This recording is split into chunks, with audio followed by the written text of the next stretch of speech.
গল্পকথন by Kallol চ্যানেলে আপনারা শুনছেন আশাপূর্ণা দেবীর লেখা বিখ্যাত উপন্যাস প্রথম প্রতিশ্রুতি। আজ ১২ পর্ব। নবকুমার চলে গিয়ে পর্যন্ত এই কটা দিন আরও টোটো করে বেড়াচ্ছিল সত্য, বাঁধা গরু ছাড়া পাওয়ার ধরনে।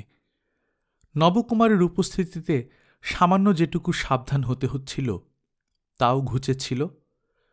হঠাৎ সেন দৃষ্টি মোক্ষদার মোক্ষম আবিষ্কারের ফলে স্বাধীনতাটা সাংঘাতিক রকম খর্ব হয়ে গেল তার। বিদ্রোহ করা চলছে না, উঠতে বসতে উপদেশের ঠেলা, দরজায় বসিসনি, দুজনের মাঝখান দিয়ে যাসনি, সাজ সন্ধ্যা হয়ে গেলে উঠোনে নামিসনি, শনি মঙ্গলবারে পথে বেরুসনি, ঘাটে পুকুরে একা যাসনি। নিষেধের বৃন্দাবন একেবারে। তাছাড়া আছে বিধি। পায়ের আঙুলের উপর আংটি পরে থাকো, চুলের আগায় আর শাড়ির কোল আঁচলে সর্বদা গিট দিয়ে বেঁধে রাখো, শত্রুপক্ষ জাতীয় কোনো মহিলাকে দেখলেই সরে থাকো, এবং নজর খাড়া কোনো মহিলার নজরে পড়ে গেছ সন্দেহ হলেই দেহের কোনোখানে লোহা পুড়িয়ে ছ্যাঁক দাও। এসব অনুশাসনের শাসনে চলতে হচ্ছে সত্যকে। সত্যকে যেন বেঁধে মারছে এরা। তবু সত্য যখন তখনই ভয়ানক ভয়ানক অঘটন ঘটিয়ে বসছে। যেমন অন্য মনস্কতায় পান ধোয়া জল মারিয়ে গেল, মাছ ধোয়া জল ডিঙিয়ে গেল, ছেঁচতলায় নিজের শাড়িখানা মেলে দিয়ে বসল। এইসব সর্বনেশে কাণ্ড। ভুবনেশ্বরী কেবল বলে, ও সত্য, কখন কি করে বসবি? আয় না আমার কাছে, একটু বস না। এক আধবার বসে সত্য, হয়তো ভেতরের কোনো ক্লান্তিতেই, কিন্তু বেশিক্ষণ মায়ের কাছে থাকতে তার লজ্জা করে। তাছাড়া চিরচঞ্চল চিত্ত তার দীর্ঘকাল শ্বশুরঘর করেছে অচঞ্চলের ভূমিকা নিয়ে, আর সে সহজে ক্লান্তির কাছে হার মানতে রাজি হয় না। রাজি হয় না মমতার কাছে বশ্যতা স্বীকার করতে। অতএব একদিন রামকালীর কাছে নালিশ পৌঁছল। বলা হল, তুমি শাসন করো। কিন্তু রামকালী কি করলেন শাসন? নাকি চিকিৎসক জনচিত নিষেধের বাণী বর্ষণ করলেন? না, সেসব কিছুই করলেন না রামকালী। কেন কে জানে, ভিতরে ভিতরে একটা পীড়া বোধ করছেন তিনি। কেমন যেন একটা বিমুখতা, যেন শেষ সম্বলটুকুও হারিয়েছেন, তাই মনের মধ্যে নির্লিপ্ত শূন্যতা। রামকালী শুধু একদিন মেয়েকে ডেকে বললেন, গুরুজনরা যা বলছেন মন দিয়ে শুনবে, ওরা বোঝেন, ওদের কথা মেনে না চললে ক্ষতি হতে পারে। অভিমানে সত্য 3 দিন শুয়ে রইল। ভুবনেশ্বরী অনুযোগ করলে বলল, এই তো চাও তোমরা, বেশ তো, যা চাও তাই হচ্ছে। সত্যি হঠাৎ চুপচাপ হয়ে গেল সত্য। কিন্তু ক্ষতিকে কি রোধ করা গেল? না। রামকালী এখন গ্রহের কোপে পড়েছেন। রামকালী মহাগুরু নিপাতের বিপাক মুক্ত হতে পারছেন না। তাই রামকালীর প্রথম দৌহিত্র সন্তান পৃথিবীর আলোয় উদ্ভাসিত না হতেই অন্ধকারের রাজ্যে হারিয়ে গেল। তাছাড়া আর কি কারণ? সত্য তো সবকিছু বিধিনিষেধ মেনেই চলছিল ইদানিং। মোক্ষদা অবশ্য বললেন, এসেই গোড়ার কালে ধিঙ্গিপনা করার ফল। কিন্তু চিকিৎসক রামকালী তা বলেন না। রামকালীর হঠাৎ মনে হয়, এ বোধ করি তার নিজেরই অবহেলার ফল। পিতা হিসাবে না হোক, চিকিৎসক হিসেবে তার একটু কর্তব্য ছিল। তবু এটাও তো সত্যি, এই পরিবারভুক্ত আত্মীয় আশ্রিত মিলিয়ে যে গোষ্ঠীটি, সে গোষ্ঠীতে বছরে গড়ে অন্তত 5-7টা শিশুর জন্ম হচ্ছে, নিতান্ত সহজেই এবং প্রায় কর্তাপুরুষদের অজ্ঞাতসারেই। না, অত্যুক্তি নয়। ওই ছেলেমেয়েগুলো একটু বড় হয়ে যখন অন্যের ট্যাঁকে চড়ে বহির্জগতে বেরোয়, তখন এরা কৌতূহলী হয়ে প্রশ্ন করেন, কার এটা? অতএব অপরাধটা কোথায় রামকালীর? এই কটা দিন আগে তেল সন্দেশ সহকারে খবর পাঠানো হয়েছিল সত্যর শ্বশুর বাড়িতে, এবং এলোকেশী হেন মানুষও খবরদাত্রীকে একখানি নতুন কাপড় দানে পুরস্কৃত করেছিলেন। বউকে বাপের ঘরে রাখার অনুমতিও দিয়েছিলেন দীর্ঘকালের জন্যে। আবার এখন এই বার্তা পাঠাতে হবে। ঘটা করে মেয়ের সাথ দিচ্ছেন বউয়ের বড়লোক বাপ, তা নয়, মূলে হাবাত। হয়েছিল অবশ্যই মেয়ের সন্তান, তবু প্রথম সন্তান তো। সত্য তো ভাঙা হয়ে গেল, আর তো সত্য অখণ্ড পোয়াতি রইল না। কোনো শুভকর্মের নিয়ম লক্ষণের কাজে আগ বাড়িয়ে আসতে তো পারবে না সত্য। কড়া হুকুম দিলেন এলোকেশী, শরীর স্বাস্থ্য একটু ভালো হলেই যেন মেয়েকে পালকি চড়িয়ে সাবধানে পাঠিয়ে দেন বেয়াই।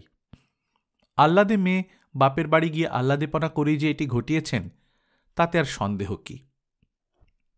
এই বচন হজম করতে হলো রামকালীকে, এ নির্দেশ মানতেই হলো। আবার রাসুকে যেতে হলো সত্যর শ্বশুর বাড়ি, কেঁদে কেঁদে চোখ ফোলানো ম্রিয়মান সত্যকে নিয়ে। কিন্তু রামকালীর গ্রহের কোপ কি কাটল? মহাগুরু নিপাতের বছর পূর্ণ হয়েও তো আরও বছর কেটে গেল, তবু রামকালীর সংসারে অঘটন ঘটতেই লাগল কেন? কোনোখানে কিছু নেই, নেড়ু নামক নিরীহ ছেলেটা হঠাৎ একদিন হারিয়ে গেল, যেমন করে একদিন রামকালী হারিয়ে গিয়েছিলেন। কিন্তু নেড়ু তো খড়ম পেটা খায়নি। অনেক খোঁজাখুঁজি করলেন রামকালী, কুঞ্জ অনেক কাঁদলেন মেয়ে মানুষের মতো, নেড়ুর বার্তা পাওয়া গেল না। এর কমাস পরেই কাশীশ্বরী মারা গেলেন। আরও কমাস পরে শিবজয়ার বড় মেয়ে বিধবা হয়ে বাপের বাড়িতে এসে আশ্রয় নিল একপাল ছেলে মেয়ে নিয়ে। এই সমস্তই যে রামকালীর গ্রহবৈগুণ্য, এ কথা কে না বলবে। এর সব হ্যাঁপাই তো রামকালীকে নিতে হচ্ছে।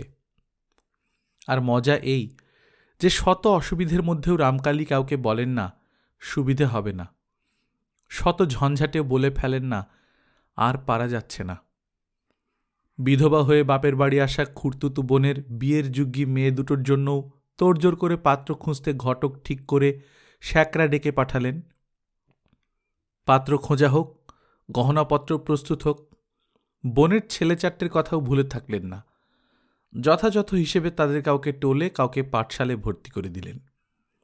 কর্তব্যের ত্রুটি করছেন না রামকালী, করছেন না কোনো অনাচার, তথাপি বারে বারেই ভাগ্যের মার পড়ছে তার উপর। কিন্তু ওস্তাদের মার নাকি শেষ রাত্রে, আর ভাগ্য নামক ব্যক্তিটির মতো এমন ওস্তাদ আর কে আছে? তাই রাত্রির শেষের ছায়াচ্ছন্ন আলো আধারী মুহূর্তে সে তার প্রধান মারের খেলা দেখিয়ে গেল। ঘণ্টা কয়েকের ভেদবমিতে ভুবনেশ্বরী মারা গেল। রামকালী কুবরেজের ডেকে কথা কওয়া ওষুধের সমস্ত মাহাত্ম্য কি ব্যর্থ হল? হয়তো ব্যর্থই হতো। নিয়তিকে কে পারে ঠেকাতে, কে পারে অপ্রতিরোধ্যকে রোধ করতে? তবু চেষ্টা করবার সময়টাও যে পেলেন না রামকালী। হয়তো সময়টা পেলে আক্ষেপটা কম হতো। কিন্তু লাজুক ভুবনেশ্বরী, নির্বোধ ভুবনেশ্বরী সে চেষ্টাটুকুর অবকাশ দেয়নি। সে মাঝরাতে বিছানা থেকে উঠে সেই যে ঘাটের ধারে গিয়ে পড়েছিল, আর উঠে আসেনি, কাউকে জানায়ওনি, হয়তোবা পারেওনি। বাগদি বুড়ি শেষ রাত্রে ঘাটে গিয়ে আবিষ্কার করলে এই ভয়ঙ্কর ঘটনার দৃশ্য। ও মা করে চেঁচাতে চেঁচাতে এসে সে আছড়ে পড়ল। তার আর্তনাদ থেকে ব্যাপারটা বুঝতেও কিছুক্ষণ গেল লোকের, কিন্তু ২-৫ মিনিট আগে বুঝেই বা কি এমন লাভ হতো? তখন তো একেবারে শেষ সময়, চোখ মুখ বসে গেছে, নাড়ি ছেড়ে গেছে। রামকালী নাড়িটা একবার হাত দিয়েই আস্তে সেই প্রায় স্পন্দনহীন হাতখানা নামিয়ে রাখলেন। ঝুঁকে বসে রুদ্ধ কম্পিত স্বরে বললেন, এ কি করলে মেজবউ? রাসু হাতে ধরা প্রদীপটা রোগিণীর মুখের আরো কাছে এগিয়ে আনল। ভুবনেশ্বরী কষ্টে চোখের পাতা টেনে চোখ দুটো একবার খুলল। কি একটা বলতে গেল, ঠোঁট নাড়তে পারল না। চোখের কোণ থেকে ২ ফোঁটা জল রগ বেয়ে গড়িয়ে পড়ল। এই রোগে রোগীর শেষ অবধি জ্ঞান থাকে, চৈতন্যাবলুপ্তি ঘটে না। কিছু বলবার জন্যে ভয়ঙ্কর একটা আকুলতা যে সেই মৃত্যু পথযাত্রিনীর ভেতরটাকে তোলপাড় করছে, তা সেই বাতাসে কাঁপা ক্ষীণ প্রদীপ শিখার আলোতেও ধরা পড়ল। রামকালী তেমনি রুদ্ধ গম্ভীর আবেগকম্পিত গলায় বললেন, মেজবউ, এমন কঠিন শাস্তি কেন? মুহূর্তের জন্য রোগিণীর ভেতরকার সেই আকুলতার জয় হল। ঠোঁটটা নড়ে উঠল, উচ্চারিত হল, ছি, সত্যকে না দেখেই চললে? হঠাৎ সেই কাঠ হয়ে আসা দেহটা বিদ্যুৎ আহুতের মতো নড়ে উঠল। এক ঝলক জল সেই কোটরগত চোখের চারধার থেকে উথলে উঠে গড়িয়ে পড়ল। রাসুর হাতের প্রদীপটা নিভে গেল বাতাসের ঝটকায়।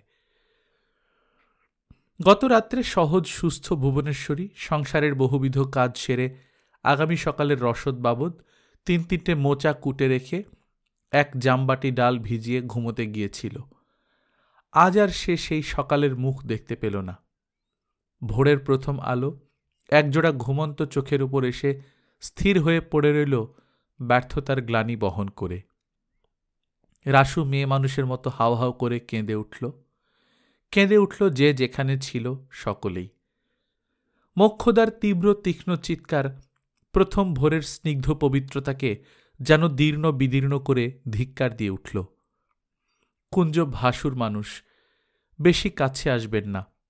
দূরে বসে বুক চাপড়ে বলে উঠলেন, জীবনভর এত লোককে বাঁচালে রামকালী, সোনার প্রতিমা ঘরের লক্ষ্মীকে বাঁচাতে পারলে না, হেরে গেলে। রামকালী শুধু একবার সেই হাহাকারের দিকে ফিরে তাকালেন, বললেন না, যুদ্ধের অবকাশ পেলাম কই। অজাত শত্রু ভুবনেশ্বরী মরণকালে তার পরম দেবতার সঙ্গে যেন ভয়ঙ্কর একটা শত্রুতা সেধে গেল। সেজকর্তা ভাঙা ভাঙা গলায় মন্ত্রোচ্চারণের ভঙ্গিতে বললেন, নারায়ণ নারায়ণ, অন্তিমে নারায়ণ। রামকালী, আত্মা এখনো এখানেই অবস্থান করছেন, নারায়ণের নাম করো। আপনারা করুন, বলে রামকালী উঠে দাঁড়ালেন। এমন অকস্মাৎ মৃত্যুতে ঘরের পাশের লোকের সঙ্গেই দেখা হয় না, তা গ্রামান্তরের। মায়ের এহেন মৃত্যু সত্যবতীর দেখবার কথা নয়, কিন্তু মাতৃশ্রাদ্ধও দেখা হল না তার। হ্যাঁ, শ্রাদ্ধ ভুবনেশ্বরীর ভালো করেই হল। বাড়িতে 5টা বুড়ি আছে বলে যে আর কেউ তার প্রাপ্য পাওনা পাবে না, এমন নীতিতে বিশ্বাসী নন রামকালী। আয়োজন দেখে ক্ষুব্ধ মোক্ষদা রামকালীকে বললেন, আমাদের কথা না হয় ছেড়েই দিলে, কিন্তু তোমার খুড়ো এখনো বেঁচে, তার চোখের সামনে এমন একটা কচি বউয়ের শ্রাদ্ধয় এমন ঘটা করা কি বেশ বিবেচনার কাজ হচ্ছে রামকালী? রামকালী পিসির মুখের দিকে না তাকিয়েই উত্তর দিলেন, তোমাদের কথা ছেড়ে দেবার কিছু নেই, কারুর কথাই আমি ছেড়ে দিচ্ছি না, যেটা বিধি সেটাই করছি। মোক্ষদা একটা ঈর্ষাকাতর নিঃশ্বাস ত্যাগ করে বলেন, 5টা বুড়ির চোখের ওপর ওই কচি বউটার সমারোহ করে শ্রাদ্ধ করে তাহলে বিধি? রামকালী তেমনি মুখ ফিরিয়েই বললেন, আত্মার বয়স নেই। কিন্তু চোখে যে সহ্য করতে পারা যায় না রামকালী, বললেন মোক্ষদা। রামকালী মৃদুস্বরে বললেন, জগতে অনেক জিনিসই সহ্য করে নিতে হয়, ও নিয়ে বৃথা আলোচনায় ফল কি? মোক্ষদা চুপ করে গেলেন। কথাটা সত্যি বই কি, কনিষ্ঠজনের মৃত্যুটাই যদি সহ্য করে নেওয়া যায়, তার সেই প্রিয় পরিচিত মূর্তিটা আগুনে পুড়িয়ে শেষ করে চিতায় জল ঢেলে সেই আবার খাওয়া যায়, ঘুমানো যায়, তবে আর কোন মুখে বলা চলে তার পারলৌকিক কাজটা চোখ মেলে দেখে সহ্য করার ক্ষমতা আমার নেই? কিন্তু মায়ের শ্রাদ্ধ চোখে দেখবার ক্ষমতা ছেলে মানুষ সত্যবতীর হবে না বলেই কি তাকে নিয়ে আসা হল না? না, তা নয়, নিজেরই তার আসা সম্ভব হল না। সে যখন মায়ের মৃত্যু সংবাদ পেল, তখন 2 দিনের ছেলে নিয়ে আতুর ঘরে। ভুবনেশ্বরী যেদিন ভোরে মারা গেছেন, ঠিক সেই দিনই সকালবেলা সত্যর দ্বিতীয় সন্তান ভূমিষ্ঠ হয়েছে, পুত্র সন্তান। 2 পরিবার থেকে 2 জন লোক কুটুমবাড়ি এসেছে খবর জানাজানি করতে, একজন জন্মের আরেকজন মৃত্যুর খবর বহন করে। কিন্তু সত্য কেন প্রসবের প্রাক্কালে বাপের বাড়ি আসেনি? বিশেষ করে বাপ যার অত বড় চিকিৎসক। আসেনি তার কারণ আছে, যদিও ধরতে গেলে কারণটা নিতান্তই মেয়েলি, কিন্তু এসব ক্ষেত্রে মেয়েলি প্রথা আর মেয়েলি কুসংস্কারই জয়ী হয়। সত্যর বেলাতেও তার অন্যথা হয়নি।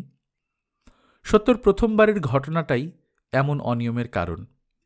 বাপের বাড়িতে যখন অমন একটা অপয়া ব্যাপার ঘটে গেছে, তখন পালা বদল হোক। তাই এবার দুপক্ষ থেকেই একমত হয়ে স্থির করা হয়েছিল, সত্যর এবারের সন্তান মাতুলালয়ে ভূমিষ্ঠ না হয়ে পিত্রালয়ে ভূমিষ্ঠ হবে। সত্য তাই ওখানেই আছে, ভালোই আছে। ব্যাটা ছেলেটি কোলে এসেছে।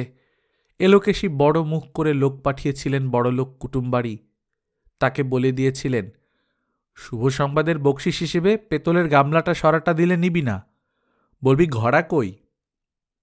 কিন্তু ঘড়া গামলা কিছুই চাওয়া হল না তার। এসে শুনল এই বিপদ। ওদিকে সত্যবতীও পুলকে আনন্দে আশায় গর্বে প্রত্যাশিত হয়ে বসেছিল কখন সংবাদদাতা ঘোড়া নিয়ে ফিরবে। কিন্তু তার ফেরা পর্যন্ত আর অপেক্ষা করে বসে থাকতে হল না। লোক এলো ওদিক থেকে। এলোকেশী আতুরের দরজায় এসে মুখটা কঠিনে কোমলে করে বললেন, আতুর ঘরে কাঁদতে নেই, কাঁদলে ছেলের অকল্যাণের ভয়, নারীর দোষ হবার ভয়। সাবধান করে দিয়ে খবরটা বলি বৌমা, ভেদবমি হয়ে তোমার মাটি মরেছেন। লুকোছাপা করে চেপে রাখবার তো খবর নয়। চতুর্থী করা না হোক, দুদিন মাছ ভাতটা বন্ধ করে দিতে হবে তো, তাই জানিয়েই দিলাম। দেখি ভরচাজকে জিজ্ঞেসবাদ করতে পাঠাই, এক্ষেত্রে কি বিধি ব্যবস্থা।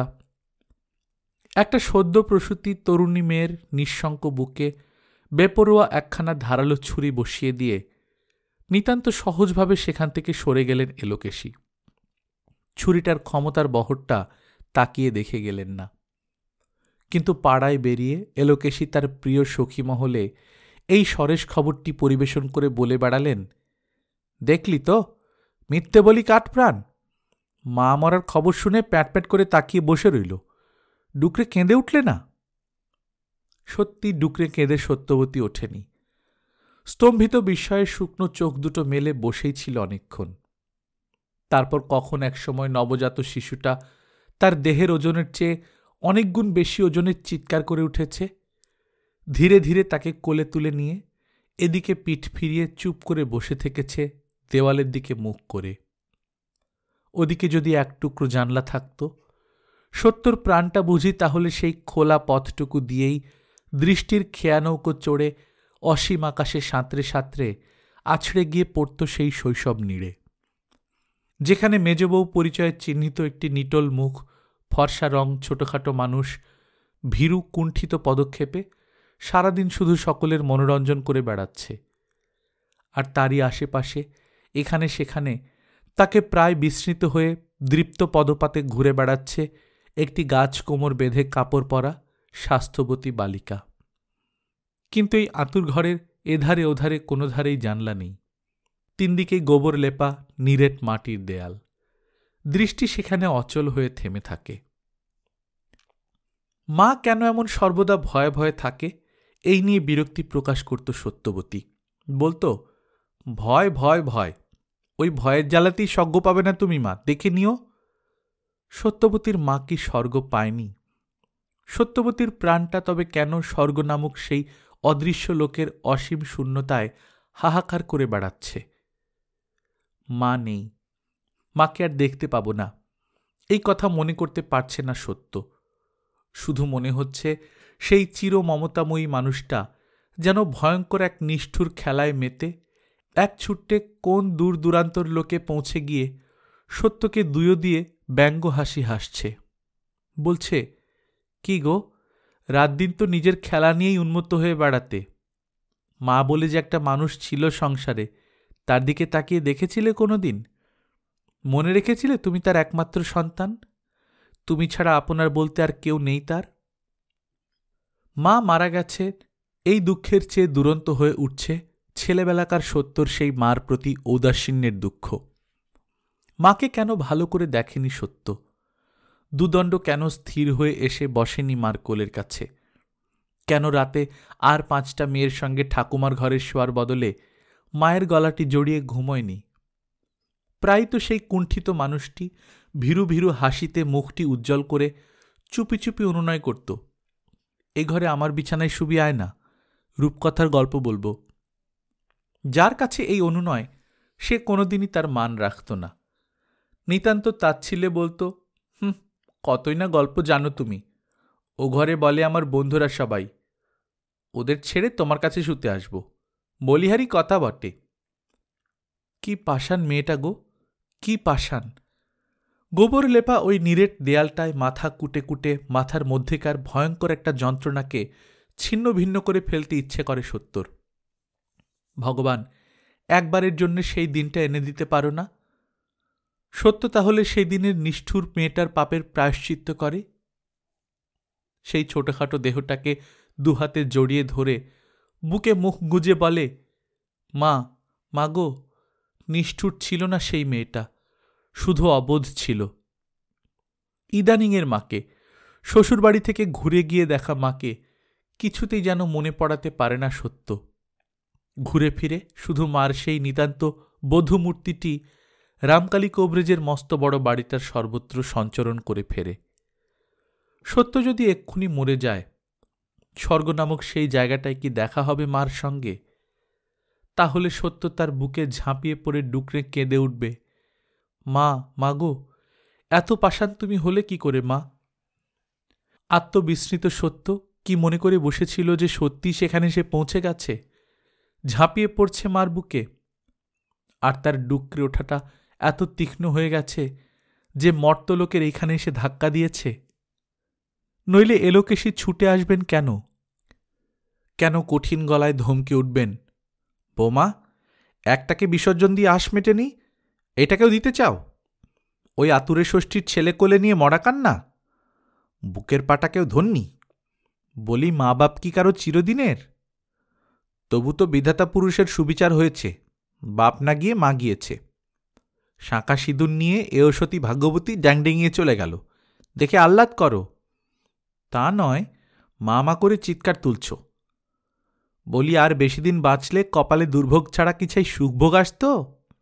হাত শুধু করে থান পরে বগ্নবেরির ঘরে ভর্তি হতে হতো না? চোখের জল যদি ছেলের গায়ে পড়ে বৌমা, তোমায় আমি বাপান্ত করে ছাড়ব, তা বলে দিচ্ছি। মা মা করে ন্যাক আমি বার করে দেব। চোখের জল ছেলের গায়ে? সত্য আঁচলটা তুলে ঘষে ঘষে চোখটা শুকনো করে ফেলে সভয়ে তাকিয়ে দেখে ছেলের গায়ে কোথাও জলের ফোঁটা লেগে আছে কিনা। এই তো, এই তো জলের ফোঁটা। শিউরে উঠে সত্য। হে মা ষষ্ঠী, রক্ষা করো মা, এমন বুদ্ধিহীনের মতো কাজ আর কখনো করবে না সত্য। কল্পিত সেই জলের ফোঁটা আঁচলের কোণ দিয়ে মুছে নিয়ে ছেলেকে নিবিড় করে ধরে সত্য। মৃত্যুর দিক থেকে মুখ ফিরিয়ে নিয়ে জীবনের মুখোমুখি বসে। কথায় বলে, ভাগ্যবানের বোঝা ভগবানে বয়। রাসুর বউ শারদা অবশ্য নিজেকে খুব একটা ভাগ্যবতী মনে করে না, বরং যখন তখন আমার যেমন ভাগ্য বলে আক্ষেপ করতে ছাড়ে না। কিন্তু এক হিসেবে এ যাবৎ ভগবান তার বোঝা বয়ে এনেছেন গ্রহ নক্ষত্রের একটি সুকৌশল সমাবেশ ঘটিয়ে। নইলে পাটমহলের লক্ষ্মীকান্ত বাণুজ্যের নাতনির তো এখন পাটমহলেই পড়ে থাকবার কথা নয়। কিন্তু তাই পড়ে আছে, শারদাকে নিঃসপত্নী রাজ্যভোগের সুযোগ দিয়ে। লক্ষ্মীকান্ত নেই, কিন্তু তার পুত্র শ্যামাকান্ত বাপের ঠাঁটপাট বজায় রেখেছেন। সর্ববিধ শাস্ত্রীয় আচার আচরণ মেনে চলেন তিনি। নড়তে চড়তে পাঁজি পুঁথি দেখেন এবং গ্রহ ফাঁড়া ঠিকুজি কুষ্ঠি ইত্যাদি গোলমেলে ব্যাপারে প্রত্যেক সময় কাশী প্রত্যাগত জ্যোতিষার্ণব ঠাকুরের উপদেশ গ্রহণ করে থাকেন। জ্যোতিষার্ণবী পটলির কোষ্ঠী দেখে তার প্রতি গৃহযাত্রা সম্পর্কে একটি বিশেষ বিধিনিষেধ আরোপ করেছিলেন। ঘোষণা করেছিলেন, 18 বছরের পদার্পণের আগে পটলির স্বামী সন্দর্শনে বিপদ আছে। উক্ত কালাবধি তাহার প্রতিসুখ স্থানে রাহুর কটাক্ষ। জ্যোতিষার্ণবের ঘোষণায় অবশ্য কেউ আশ্চর্য হয়নি, বরং যেন এ ধরনের একটা কিছু না হলেই আশ্চর্য হতো। কারণ পটলির প্রতিসুখ স্থানে যে রাহুর দৃষ্টি, সে আর জ্যোতিষীকে বলতে হবে কেন? সে তো তার বিয়ের দিনই হাড়ে হাড়ে টের পাওয়া গেছে। নেহাত নাকি ওর বাপের পূর্বজন্মের পুণ্যি ছিল, তাই সেই বিয়ের বর রামকালী কোবরেজের দৃষ্টিপথে পড়ে গিয়েছিল। নয়তো পটলিকে তো বাসরাতেই শাখা নোয়া খুলতে হতো, আর নয়তো দপড়া আধা বিধবা হয়ে জীবনটা কাটাতে হতো। রামকালী কোবরেজ ভগবান হয়ে এসে উদ্ধার করেছেন, কিন্তু অদৃষ্টের ফল কে খণ্ডাবে বলো? তাই গ্রহ নক্ষত্ররা আঙ্গুল তুলে নিষেধ করে রেখেছে, পটলি, তুই স্বামীর দিকে চোখ তুলবি না, অন্তত 18 বছর বয়স হবার আগে নয়। লক্ষ্মীকান্তের শ্রাদ্ধের সময় সামাজিক আচার অনুযায়ী জামাইকে শ্যামাকান্ত নিমন্ত্রণ করেছিলেন, তবে বাড়িতে কড়া শাসন করে রেখেছিলেন মেয়ে জামাইয়ে যেন দেখাশুনো না হয়। কিন্তু ভাগ্যচক্রে জামাইয়ের আশাই হল না। সেই দিনই নাকি জামাইয়ের রক্ত আমাশা দেখা দিল। কে জানে সের 2 কাঁচা দুধ খাবার ফল কিনা সেটা। যাক, সেসব তো অতীত কথা। শ্যামাকান্ত মেয়ের শ্বশুরকে তার কোষ্ঠীঘটিত বিপর্যয় জানিয়েছিলেন, কাজেই এতদিন ও পক্ষ থেকে বউ নিয়ে যাবার প্রস্তাব ওঠেনি। দিনতারিণীর অত বড় সমারোহের শ্রাদ্ধেও শ্বশুরবাড়ি আসা হল না তার। এক ঘাট করতে গিয়ে যে যেখানে জ্ঞাতিগোত্র ছিল সবাই এসে জড়ো হল। সত্য, পুণ্যি, কুঞ্জর 5-5টা শ্বশুর ঘরন্তী মেয়ে, শিবজায়ার দত্তুর গোষ্ঠী, বাকি থাকেনি কেউ। বাকি ছিল শুধু পটলি, যে কিনা সর্বপ্রধানের এক প্রধান। কিন্তু এবার সময় হয়েছে। 18 বছরে পদার্পণ করেছে পটলি। কুঞ্জ গৃহিণী অভয়া ব্যস্ত হয়ে উঠেছেন নতুন বউকে আনতে। মুখে অবশ্য বলছেন, আর ফেলে রাখলে কি ভালো দেখায়? কিন্তু ভেতরের উদ্দেশ্য আরও গভীর। উদ্দেশ্য বড় বউয়ের তেজ আর অহংকার ভাঙা। শারদার যত তেজ তত অহংকার, দিন দিন যেন বাড়ছে। সংসারে ভুবনেশ্বরীর শূন্য স্থানটা কেমন করে কে জানে আস্তে আস্তে শারদার দখলে এসে গেছে। ভুবনেশ্বরীর মতোই শারদা ভিন্ন যেন সব দিক অচল। কিন্তু ভুবনেশ্বরীর নম্র নীরবতা শারদার মধ্যে নেই। শারদা যতটা চৌকস ততটাই প্রখর। শাশুড়িকেও সে ডিঙিয়ে যেতে চায়। অথচ দিনতারিণীর মৃত্যুতে গিন্নির যে পোস্টটা অভয়ার পাওয়ার কথা সেটা যেন অভয়া পেলেন না। অভয়ার সেই হেঁসেলের চাকরির ঊর্ধ্বে নতুন কিছু হল না, বরং সেটাই আরও জটিল হয়ে উঠেছে।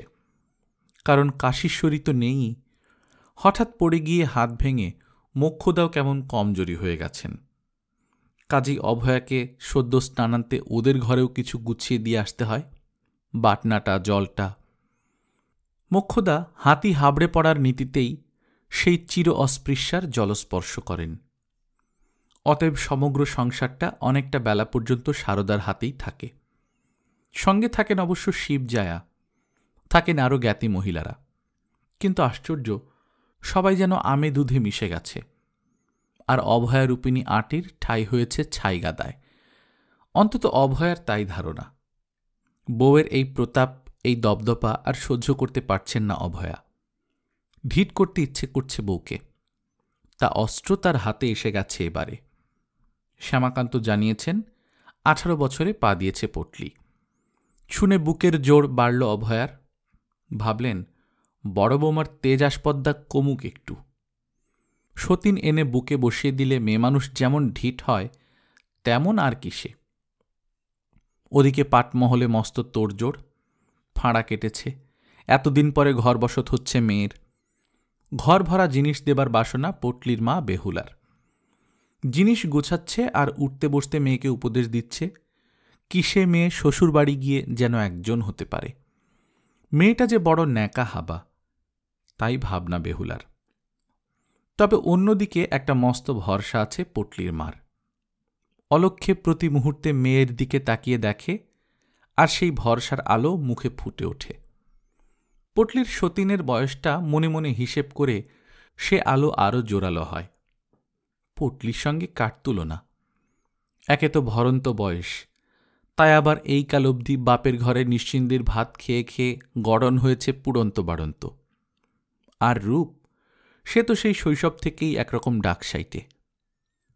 ঘরে পরে সবাই বরং ওই রূপের জন্যেই খোঁটা দেয় তাকে। বলে, অতি বড় সুন্দরী না পায় বর। শাস্ত্রের এই কথাটা নতুন করে পেমান করেছিস পটলি তুই। এর থেকে আমাদের কালো খেঁদি মেয়েরা বরং ভালো। তোর বয়সী সবাই 3-4 ছেলের মা হল। এখন আবার ভয় দেখাচ্ছে অনেকে। বলছে, সতীন এখন স্থলকুল দিলে হয়। এ যাবৎ একা পাটেশ্বরী হয়ে রয়েছে। পটলির মা, তুমি মেয়ের গলায় কোমরে ভালো মতো রক্ষে কবচ বেঁধে দিও। কে জানে কার মনে কি আছে। মেয়েকে বারণ করে দিও যেন সতীনের হাতের পান জল না খায়। আশা আর আশঙ্কা, স্বপ্ন আর আতঙ্ক, এই নিয়ে দিন কাটাতে কাটাতে অবশেষে একদিন পটলির জীবনের সেই পরম দিনটি এসে পড়ে। শ্বশুরবাড়ি যাত্রা করে পটলি। বাড়িটার খানিক খানিক ঝাপসা ঝাপসা মনে আছে। বড় যে উঠোনটায় বৌছত্তরের ওপর গিয়ে দাঁড়িয়েছিল, মস্ত যে দালানটায় তাকে তুলে নিয়ে গিয়ে বসিয়েছিল, ঘাটের যে ধারটায় স্নান করিয়েছিল পটলিকে, যে ঘরে 8 দিন বাস করেছিল সে, এইরকম একটু একটু, আর বিশেষ কিছু না। অতগুলো মেয়ে মানুষের মধ্যে কে যে তার সতীন সে কথা বুঝতেই পারেনি পটলি। তাছাড়া বুঝবার চেষ্টাই বা করছে কে? কেঁদে কেঁদে যার চোখ ফুলে করমচা। শুধু তো শ্বশুরবাড়ি আসার কান্না নয়, নিজেকে ভয়ঙ্কর একটা অপরাধী ভেবে আরও কান্নার যোগ হয়েছিল তার সঙ্গে। সত্যি পটলির মতো মহা অপয়া ত্রিজগতে আর কে আছে? বিয়ের বর বিয়ে করতে এসে রাস্তায় মরে, এমন কথা কে কবে শুনেছে? তারপর আবার এই বাড়ি, বৌভাতের যজ্ঞের দিন বাড়ি যখন রমরম করছে, তখন কিনা বাড়ির একটা জলজ্যান্ত বউ হারিয়ে গেল। শুনে হাঁ হয়ে গিয়েছিল পটলি। পুরুষ মানুষ রাস্তায় ঘাটে বেরিয়ে সাপের পেটে, বাঘের পেটে কি চোর ডাকাতের হাতে পড়ে হারিয়ে যেতে পারে, কিন্তু মেয়ে মানুষ, বিশেষ করে বউ মানুষ, ঘরের মধ্যে থেকে হারিয়ে যাবে কি? ভূতে উড়িয়ে নিয়ে যাওয়া ব্যাপার ছাড়া আর কিছু ব্যাখ্যা চলে না এর।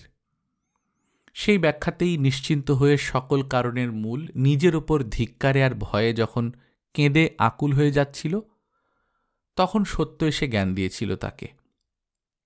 হ্যাঁ, ওই আর একটা বস্তু মনে আছে পটলির, সত্য। আরশির মতন চকচকে সেই বড় বড় দুটো চোখ আর তার উপরকার ঘন কালো জোড়া ভুরু এখনো যেন স্পষ্ট মনে পড়ে যায় পটলির। পটলির কান্নার কারণ শুনে সেই ভুরু কুঁচকে বলেছিল সত্য, নিজেকে অপয়া বলে কেঁদে মরছ কেন? ভগবান যার ভাগ্যে যা লিখে রেখেছে তার তাই হবে। নিজেকে সমস্ত ঘটনা অঘটনের হেতু ভাববার হেতু? তুমি যদি না জন্মাতে এই পৃথিবীর কলকব্জা বন্ধ থাকত। অবাক হয়ে গিয়েছিল পটলি তার সেই প্রায় সমবয়সী খুড়তুতো ননদের কথা শুনে। তার জীবনে এহেন কথা সে কখনো শোনেনি, তাও আবার এতটুকু মেয়ের মুখে। অথচ এই কদিন ধরে অনবরত সব গুরুজনের মুখে শুনছে পটলি, পটলি নাকি সকল অঘটনের কারণ, পটলির দোষেই নাকি সবকিছু খারাপ। সেই ননদ এখন নিশ্চয় শ্বশুর বাড়ি। কোন মেয়েটার পটলির মতো ফাঁড়া নিয়ে বাপের বাড়ি বসে থাকে? তোড়জোড় এ বাড়িতেও চলছিল। অভয়া যেন একটু বেশি বেশি করছেন ভালোবেসে যতটা না হোক লোক জানাতে। সারদা এবং সারদার সুয়োরা যাতে হৃদয়ঙ্গম করতে পারে, যে আসছে সে কারো করুণার ভিখিরি হয়ে নয়, আসছে রীতিমতো অধিকারের দাবি নিয়ে। অবশ্যই ঘরটা সম্পর্কে স্পষ্ট করে কিছু উচ্চারণ করতে পারেননি, কিন্তু ইশারা ইঙ্গিতে ব্যক্ত করেছেন এখন থেকে সারদার উচিত ছেলেদের নিয়ে এদিককার ঘরে শোয়া। ছেলে ডাগর হয়ে উঠেছে, এখন আর ঘর আগলানো কেন? তবে সারদা এসব ইশারা ইঙ্গিত গায়ে মাখে না। বড় ছেলে ডাগর হয়ে ওঠা অবধি তো তাকে কাকাদের কাছে ভর্তি করে দিয়েছে সারদা, নিজের এলাকা ঠিক রেখেছে।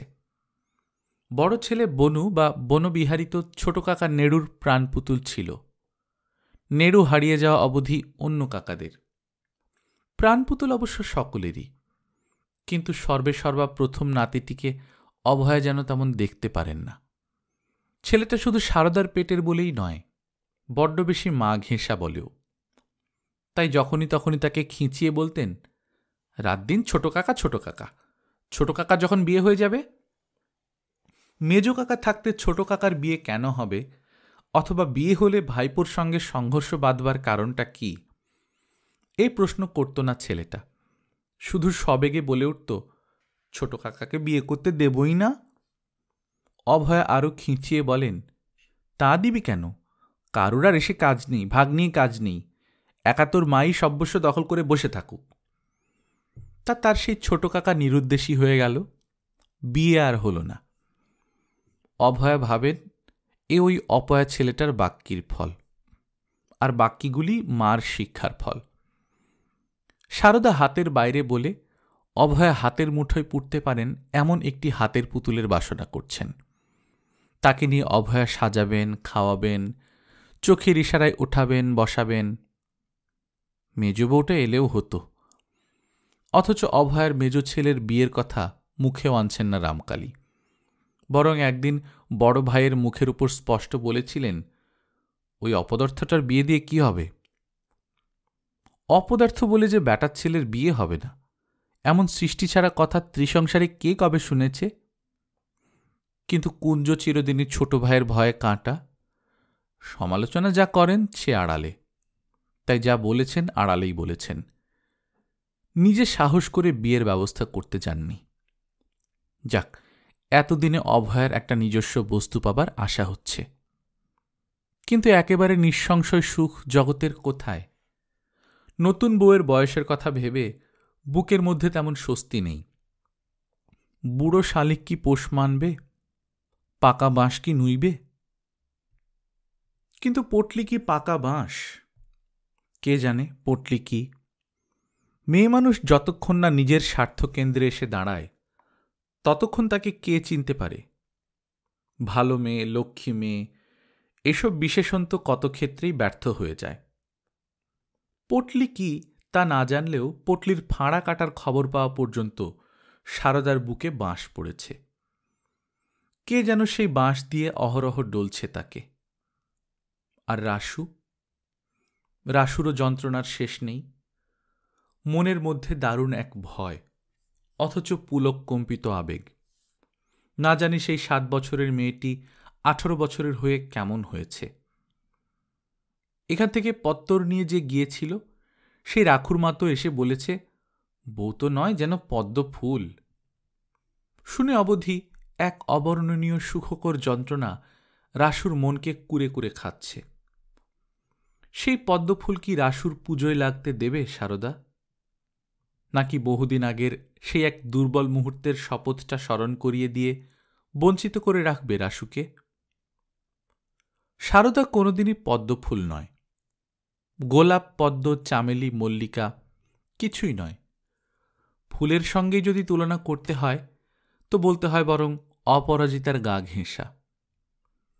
কিন্তু শ্যামলা রং হলেও তীক্ষ্ণ মুখশ্রী আর অনবদ্য গঠন সৌকুমার্যের জোরে এই বাড়ির বড় বউ হয়ে ঢোকবার সৌভাগ্য তার হয়েছিল। আর এখন প্রবল ব্যক্তিত্বের জোরে বাড়ির একেবারে শীর্ষস্থানীয় হয়ে বসে আছে। কিন্তু রাসু এখনও জীবন রসের সন্ধানী নবীন যুবক। প্রখরা আর মুখরা সারদাকে সে আজকাল বড় ভয় করে। অবশ্য স্বামী সেবার নিখুঁত নৈপুণ্যে বরকে আয়ত্তে রেখে দিয়েছে সারদা, নিখুঁতভাবেই। এখনো গরমকালের রাতে পাখা ভিজিয়ে বাতাস করে স্বামীকে, শীতের রাতে পিদিমে হাত তাতিয়ে ঠান্ডা শিরশিরে হাত পা গরম করে দেয় তার। আর সংসারের কাজে রান্নাঘরের গরমে যতই গলদঘর্ম হোক, শৌখিন বরটির কাছে রাতে শুতে আসার সময় গা হাত ধুয়ে কোঁচানো মিহি শাড়িখানা পরতে ছাড়ে না। মাথায় গন্ধ তেলটি দিয়ে একটু চকচকে হয়ে আসতে ভোলে না। কিন্তু প্রস্ফুটিত পদ্মের সঙ্গে কি গন্ধ তেল পাল্লা দিতে পারবে? একে তো বউয়ের রূপ, তার উপর ঘর বসতের সামগ্রীর বহর। রামকালী কোবরেজের সংসারে প্রয়োজনের অতিরিক্ত প্রাচুর্য। ঘর সংসারের জিনিসপত্র তিনি অপ্রয়োজনীয় কতগুলো করে করিয়ে রেখে দেন কোনো একটা উপলক্ষ হলেই। খুঁজলে বাড়িতে ছোট বড়য় 12 খান জাঁতা মিলবে, খান 16 শিল, জলের ঘড়া না হোক গোটা 40-50। তবু মেয়েদের মন, সেই শিল নোড়া, জাঁতা, কুলো, ঘড়া, ঘটি ইত্যাদি করে সংসার নির্বাহের তুচ্ছ উপকরণগুলি তাদের মন আহ্লাদে ভরে তোলে। সকলেই এক বাক্যে স্বীকার করে কুটুমের নজর আছে। ঠান্দি নন্দরানী হেসে বলে, না দেওয়ার মধ্যে দেখছি ঢেঁকি। একটা ঢেঁকি দিলেই রাসুর শ্বশুরের 16 কলা দেওয়া হতো। ঘর বসতে বৌমার বেহাই ওইটাই বা বাকি রাখল কেন? না, ঢেঁকিটা পটলির বাবা দেয়নি, কিন্তু পটলিকে দিয়েছে। আর পটলি ঢেঁকির মুষল হয়ে অন্তত একজনের বুকের গহ্বরে পাড় দিতে শুরু করেছে। তবু সেই ঢেঁকির পাড়ের মধ্য থেকেই শক্তি সঞ্চয় করে নেয় সারদা। সংকল্প করে এই সতীনকে সে স্বামীর ধারে কাছে আসতে দেবে না। সেই সিংহবাহিনীর শপথটা রীতিমতো কাজে লাগাবে। তাছাড়া আর উপায় কি? রাসুকে তো চিনতে বাকি নেই সারদার। এই রূপসীর কাছে আসতে পেলে রাসু তো তদ্দণ্ডেই মাথা মুড়িয়ে তার চরণে নিজেকে বিকিয়ে দেবে। প্রথম দিন অবশ্যই অভয়াই বউকে কাছে নিয়ে শুলেন এবং অনেক রাত পর্যন্ত জেগে আর জাগিয়ে বউকে জ্ঞানদান করতে চেষ্টা করলেন। এই সংসারে তার কে আপন কে পর, কাকে সমীহ করতে হবে কাকে সন্দেহ করতে হবে। কিন্তু পরদিন কি হবে, অথবা তারও পরদিন, পরপর চিরদিন? সারদা সে কথাই ভাবতে থাকে। আজ তো গেল, কিন্তু কাল এবং চিরকাল? রাসুর জন্য না হয় সিংহবাহিনীর শপথ, কিন্তু সংসারের আর 10 জনের জন্য কি ব্যবস্থা? তাদের প্রশ্নবান যখন বিষের প্রলেপ মেখে বুকে এসে বিঁধবে, কি উত্তর দেবে সারদা? ঘরের প্রদীপ নেভানো। রাসু এখনো বারবাড়ি থেকে আসেনি। বৈশাখের দুরন্ত বাতাসে বৈশাখী চাঁপার মদির গন্ধ, ছোট ছোট গবাক্ষ পথেও সেই বাতাস ঝলকে ঝলকে ঢুকে পড়ছে আর সারা ঘরে ছড়িয়ে দিচ্ছে তার সুবাস। এই রাত্রি, এই মোহময় বাতাস আর এই ব্যথায় টনটনে বুক, এর মাঝখানে কি মনে আনা যায় সারদা অনেকদিন স্বামী সঙ্গ পেয়েছে? সারদার ছেলের বয়স এখন 12। ভাবা যায় সারদার আর জীবনের ভোগপাত্রের দিকে হাত বাড়ানো শোভন নয়। স্বামীর অধিকার স্বেচ্ছায় ত্যাগ করে ভাঁড়ারের হাঁড়িকুড়ির মধ্যে জীবনের সার্থকতা খুঁজে বার করাই এখন তার উচিত। আশ্চর্য, আশ্চর্য! কিছুতেই যেন বিশ্বাস হচ্ছে না এই ঘর সারদা এতদিন ভোগ করেছে। বরং দৃষ্টি অন্ধকার করে দেয়া অশ্রু বাষ্পের সঙ্গে বারে বারে মনে হচ্ছে, কদিনই বা, মাঝে মাঝে কদাচ কখনো যে বাপের বাড়ি গিয়ে থেকেছে, সেইগুলি যেন এখন মনে হচ্ছে বিরাট এক একটা বিরতি। কিন্তু গরিব গেরস্ত বাপ সারদার কতই বা নিয়ে যেতে পেরেছে মেয়েকে? ওর ওই 16-17 বছরের বিবাহিত জীবনের মধ্যে দিন মাস ঘণ্টা মিলিয়ে হিসাব করলে না হয় 4-5টা বছর। তাহলে তো হাতে থাকে 1 যুগ। কখন কোথা দিয়ে পার হয়ে গেল সেই দীর্ঘ 1 যুগ। আস্তে আস্তে ঘরে এসে ঢুকল রাসু। বরাবর যেমন ঢোকে, সারদা যে ধরনটাকে ব্যঙ্গ হাসিতে অভিষিক্ত করে বলে, চোরের মতন। এই নতুন বিয়ের বরের ভঙ্গিটা আর কোনোদিনই বদলাল না রাসুর। তবে কি সেও টের পায়নি কবে কখন তার বয়স 18 থেকে 34 এসে পৌঁছেছে? টের পায়নি মাঝখানের সেই বয়সগুলো হাত ফসকে পালালো কি করে? তাই আজও শয়ন মন্দিরে ঢুকতে তার লজ্জা। আজ কিন্তু সমস্তটা দিন রাসুর বড় যন্ত্রণায় কেটেছে। অব্যক্ত সেই যন্ত্রণাটা যেন ধরা ছোঁয়া যাচ্ছে না, শুধু মনটা ভারাক্রান্ত করে রেখেছে। তা যন্ত্রণার কারণ আছে বইকি। এই যন্ত্রণা শুধু যে রূপসী স্ত্রীকে এখনো চোখে দেখতে পায়নি বলে তা নয়। কর্তব্য নির্ধারণের দ্বন্দ্বই বেচারি রাসুকে এত বিচলিত করছে। অতঃপর রাসুর কর্তব্য কি? পূর্ব শপথ স্মরণ করে দ্বিতীয়ার মুখদর্শন না করা, সারদার প্রতি একান্ত অনুরক্তি রেখে চলা, না শপথ একটা মুখের কথা মাত্র বলে উড়িয়ে দিয়ে? যন্ত্রণা এইখানেই। উড়িয়ে দিলে সারদা যদি ভয়ঙ্কর কিছু একটা করে বসে, তাছাড়া সারদা মর্মাহত হবে, সারদা রাসুকে ধিক্কার দেবে, ঘৃণা করবে, এ কথা ভাবতেও তো বুক ফাটছে। অথচ সারদার প্রতি সেই আনুগত্যের শপথ রক্ষা করতে গেলে আর একটা নির্দোষ অবলা সরলার প্রতি অবিচার করা হয়। এতদিন পরে স্বামী গৃহে এসে স্বামীর এই নিষ্ঠুরতা দেখে সেও কি দুঃখে লজ্জায় অভিমানে অপমানে দেহত্যাগ করতে চাইবে না? এতখানি আঘাত তাকে দেওয়া যাবে, যে কিনা বউ নয়, যেন পদ্ম ফুল? এই দোটানায় রাসু সারাদিন টুকরো টুকরো হচ্ছে। তবু ঘরে ঢুকে সহজ হবার চেষ্টা করল রাসু। বলল, উফ, কি অন্ধকার! একটিমাত্র মাটির প্রদীপের মস্ত একখানা ঘরের অন্ধকার দূরীভূত হয়, এই কথা রাসুর আমলে হাস্যকর ছিল না। তাই সেই দীপশিখাটুকুর অভাবেই রাসু বলল, উহ, কি অন্ধকার!